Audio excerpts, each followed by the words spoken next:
to another Halloween edition of York and Spoon. I'm Jenelle York, your Vegan Punk Pinup. And last week, if you didn't catch it, make sure to go back and watch my pumpkin fondue recipe. It's very delicious. But today, alongside your party food, you're gonna need some drinks. So I personally don't drink alcohol, so I had some family over to taste test these recipes. I have had alcohol. I kind of had some ideas of what flavors to combine today. And of course, taste testers weren't going to complain about letting me know and sampling many versions of cocktails. So we came up with two that I think are really good. I am going to start by making a sour apple martini. So you're going to need a shaker. If not, you can get by with a glass and some ice and being very careful. But I've got some ice already in my shaker here. To that, I'm going to add about an ounce of vodka. If you're making a larger batch, you would add just 1 part vodka to 2 parts of your sour apple liqueur. So I'm going to add about 2 ounces in this case. And I do want to mention, if you are vegan and you want to make sure that your alcohol is, there's a website you can use called Barnivore, BARNIVORE.com, where you can look up and find out whether your alcohol is vegan friendly or not. So we've got those combined, and we're just going to give them a little shake.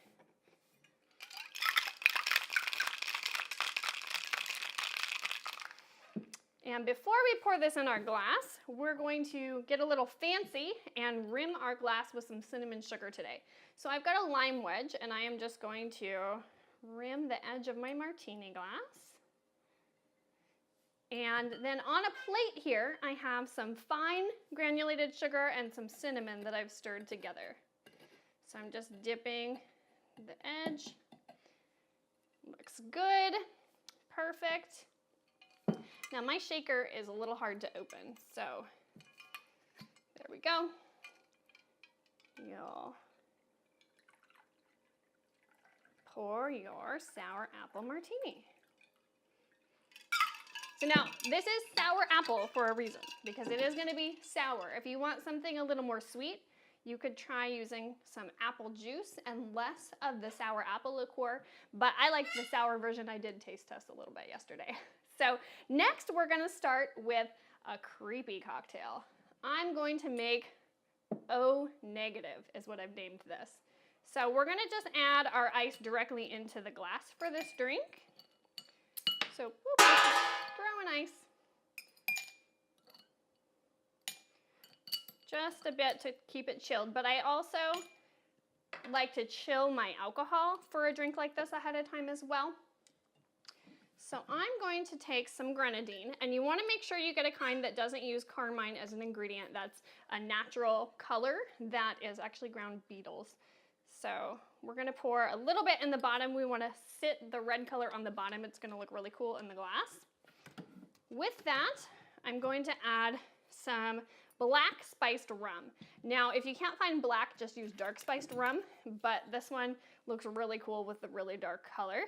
So we're going to add about 2 ounces of that. And then we're going to finish it off with some club soda. So it's going to be a sparkling drink.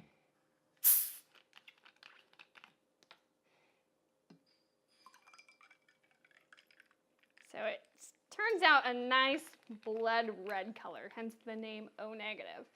So we're almost done, but we need a garnish for this cocktail. So I am going to, ta-da, the magic of video editing. I ran and grabbed my lychees, and look, here they are. So lychees are a tropical fruit, and you can buy them fresh, but in this case, we want them canned. So you can find these in the ethnic section of your supermarket, or an Asian grocery store would be your best bet. So they look pretty creepy. They're white and squishy. What we're gonna make is eyeball garnishes today. So you wanna find one that's the right size. What we're gonna do is stick a blueberry down in the little hole. So I've got some blueberries here. Try to find one that'll fit down in there pretty well. If you have, some of them are much larger, You could put a little bit of fruit preserve, like a jam or jelly, to help the berries stick in there, and then it looks even more creepy too. So we're just gonna drop our eyeball down to the bottom. And we've got our type O with a creepy garnish. And lastly, I want to tell you a little bit about some beer options. So you can also use that website to find if your beer is vegan friendly or not. And so I just have a couple local holiday or seasonal pumpkin beers I want to tell you about today. So I'm from Seattle, and you've probably heard of Seattle being well known for its coffee, but we also have some really great breweries. So today I have a few different ones. This one is from Elysian, and I'm pretty excited about it because it's a coffee pumpkin ale. The other two I have to show you are just pumpkin, but this is called Punkaccino. And so I just wanted to share that. It's described as a pumpkin ale with the attitude of a world-weary barista. Punkaccino packs a short shot of Stumptown coffee toddy in your pint with just a shake of cinnamon and nutmeg. So that's our first option for beer. Our next option is Harlow's Harvest Pike Pumpkin Ale, which is also a local Seattle area company. And then lastly, we also have Red Hook, which I believe is sold around the country, but it is a Seattle-based company. And this is called Out of Your Gourd Pumpkin Porter. So I'm pretty excited just to share these. This one's called a dark ale brewed with pumpkin spices and maple syrup. So there you have a couple cocktail options as well as a few beers for your creepy Halloween party. Make sure to keep tuning in all month long. Every Monday this month of October, I'll be sharing another recipe. So we have 2 more food videos coming up, and we will continue to have fun in the kitchen. Make sure to subscribe so you don't miss those. Also, give this video a thumbs up if you liked it. And in the comments below, tell me what your favorite cocktail to serve your party guests is.